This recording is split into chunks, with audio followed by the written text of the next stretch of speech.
Nanawagan sa Department of Transportation ang ilang tsuper at operator na itigil na ang Public Transport Modernization Program o PTMP.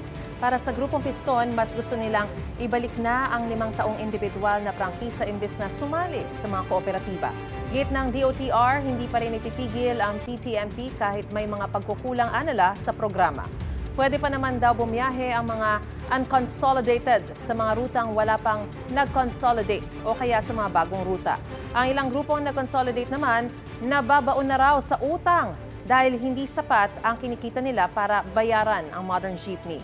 Sabi ng DOTR, nakipag-ugnayan na sila sa Department of Trade and Industry para makahanap ng mabibilhan na mas murang modern jeep. Pinapaayos na rin ang mga ruta sa ilalim ng Route Rationalization Program na layong paramihin ang maisasakay na pasahero at palakihin ang kita ng mga tsuper. Gusto mo bang mauna sa mga balita? Mag-subscribe na sa GMA Integrated News sa YouTube at tumutok sa unang balita.